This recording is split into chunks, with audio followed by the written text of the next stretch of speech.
Welcome to the latest segment of Searching for Salvation. Tonight we're going to be talking about how a congregation should be checking itself out to make sure that it's still within the boundaries of truth. It's a difficult thing to do this because when you're dealing with people that have a responsibility that elders do have, you got to be supportive of them. You got to give them respect. And I think that my message, and I won't have a problem with that. Before we start, though, I'd like to reiterate that I'm not asking anyone to believe my opinions. We've said over and over again that the purpose of searching for salvation is quite simply, we're trying to show that how important an individual study of the Bible is, because it equates with an individual relationship with Jesus Christ. So, everybody pretty well knows what to expect when they go to church. We hear a sermon. We get the Gospels preached, and we're told that in Mark. That's what Jesus told us to do. Go out, preach the gospel, and baptize people. And we don't have any excuse for how we should be worshiping, because in 1 Corinthians, Paul tells us how we should order our worship. Now, I'm not saying we have to do it exactly like that, not at all, because that was 2,000 years ago. But the decency and an order, that's an important concept that we need to incorporate into any of our worship services today. Another thing that's, and I don't know if these are in proper order or not, but another thing that the church should be involved in, quite simply, is giving to the needy, taking care of those that are, are less fortunate than ourselves. And because that was a situation, as we know, that was near and dear to Jesus Christ. That's what he did when he was down here. He preached to the poor, and he took care of the sick and afflicted. So I think that's important too. And the other thing that we need to remember, and this is in 2 Timothy, we're going to encounter situations, I know elders have probably many times, where there's going to be a disagreement, or there's going to be a problem with somebody who maybe not be living the way they should. And Paul here we need to deal with that situation, our elders do. And all of us, actually, secondarily, gently. We need to do it lovingly, those that we have to deal with in opposition, because we should never forget that no matter what happens or is the outcome, Jesus loved that person before they were baptized. He loved them after they were baptized, and he loves them if they fall away from the church. So we just have to keep loving them. That's the example that Christ gave us. Now, in any church, large church, I believe there's a few things that they need to watch out for that may creep in and maybe become a hindrance to what they're trying to accomplish. And I'm not in any way saying that this is something that everybody is having a problem with. But I know I have seen these things at different places where I've gone. So there's two things at the beginning. I think that we need to make sure that the church is not run like a business. Now, I understand full well that because we live in an age of litigation, that most churches incorporate so that they can protect themselves from people who want to file suits. But that's where it should be left. When you come out of that room where you're figuring out how to protect yourself from today's problems, then that should be set aside. We should be only considering the Bible as our guide. Also, there's something else that's vital, and I've seen this also.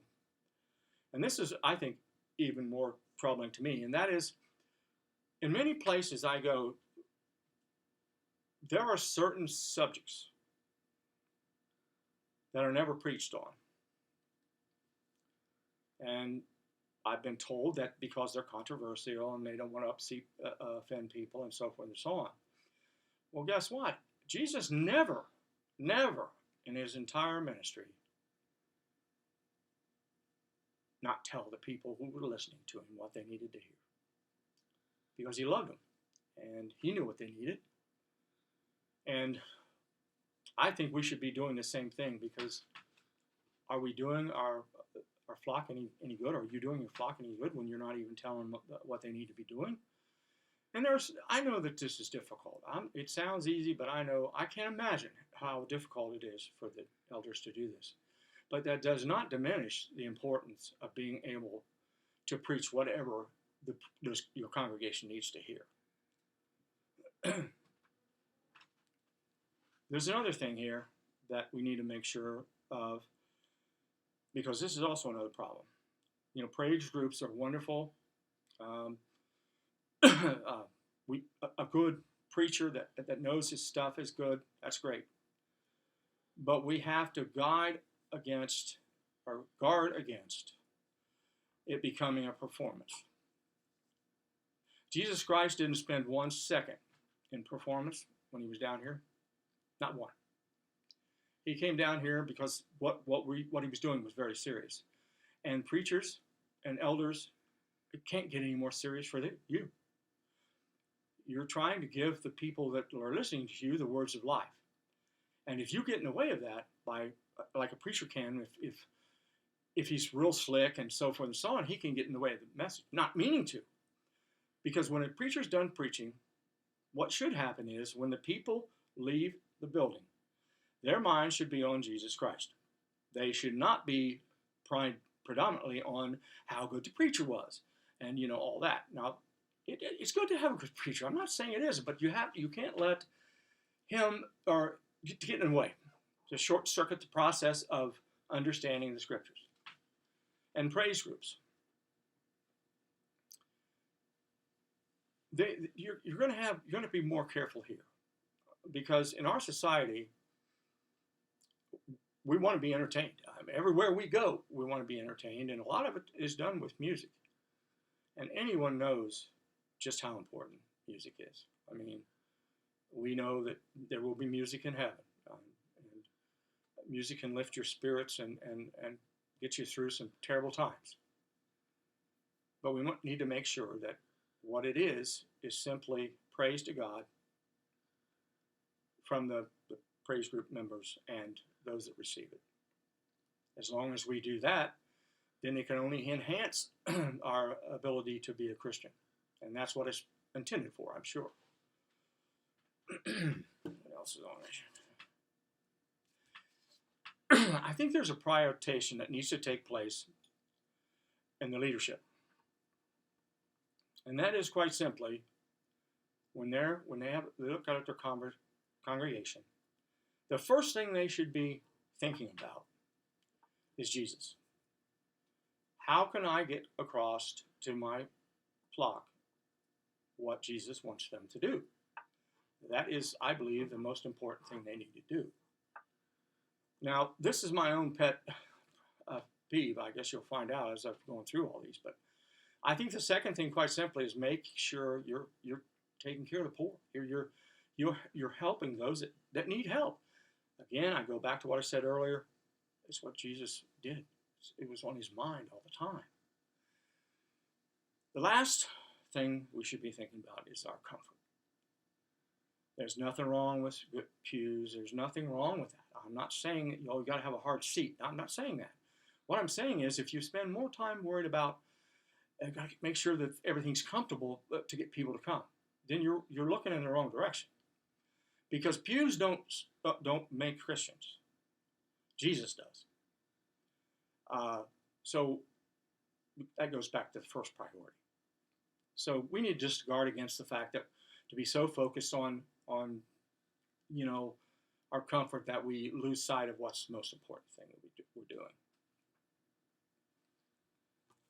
There's one other thing, and that is, and this is a pet peeve as well, or pet, whatever I might believe in, because they need to start teaching personal study. I can understand why they don't, especially in light of what we know is coming.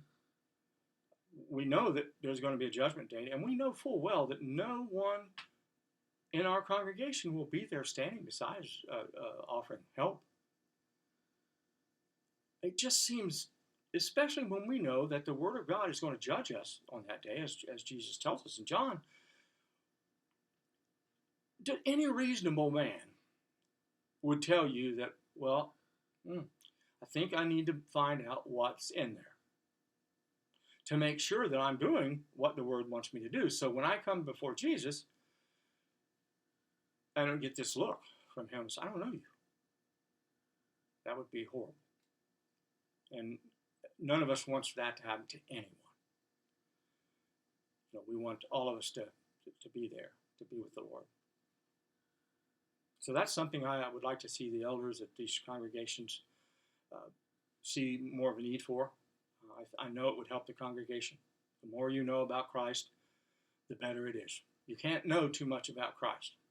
So it's like you can't have too much Bible study. But anyway, I'm going to end this saying I don't normally use hypotheticals, but please forgive me, I'm going to use one tonight.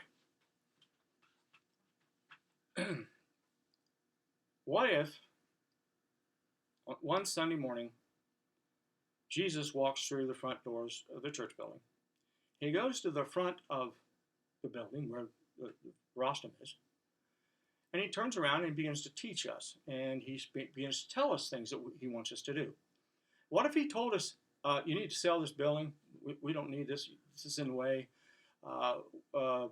Also, it's in the way because you're not taking care of the poor like I want you to, so you need to do that. You need to get in smaller groups so that you can plan this out much better and be effective. The people that are preachers and our teachers that are good at it, they need to be evangelists. Send them to where they can do the most good.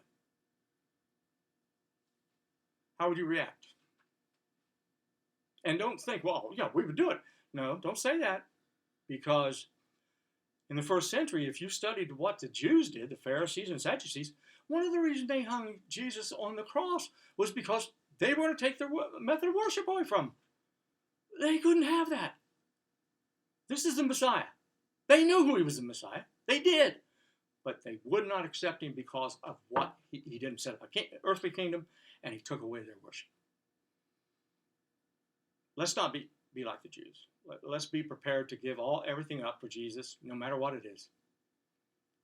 And if we can do that, we'll have our priorities straight.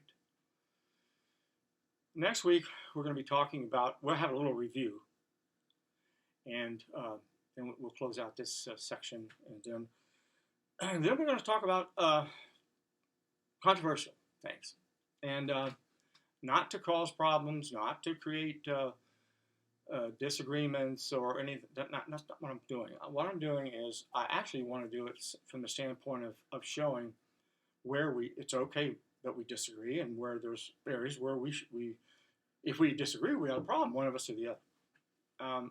Because if you don't realize they're not, like, I come out of the Church of Christ, and they have not changed basically their worship service since the early 1800s. Now, after the turn of the century, the 19th century, 1900s, early 1900s, they incorporated a located preacher at that time. Now, when you're doing virtually the same thing for, well, we're getting close to 200 years, there's a chance that you can lose sight of what it is you're supposed to be doing. And you're more concerned about what you're doing than why, okay? And so we can't, it's just like when you're having an argument with somebody. And you're over there and you're just pounding your point through, and you just won't give a person any chance. I mean, you're done, and you got to accept my point. What are you doing? You're more concerned about being right than you are about that man's soul. We can't do that. Everything must be wrapped and enclosed with love. If we don't do that, then we can't be effective in anything. Now just read we all ought to memorize 1 Corinthians chapter 13 because it begins and ends with love because Jesus and his Father are love. And so it begins and ends with them. So anyway, that's what I hope to do, and I hope you guys have gotten something out of this. This was a tough lesson for me because, quite frankly, because there's an enormous amount of responsibility for me. I prayed earnestly that the Lord's truth would come through, and even in my opinions that I'm not asking you to accept would in no way hinder that truth. So the next time we come, we'll have a little replay of what we've done in the last few weeks. See how many of you learned anything. But anyway, there won't be any tests. But so we thank you so much for tuning in, those that are, and we hope that there are a few of you that are learning something, not from me, but from the Lord. So have a good week. Thanks.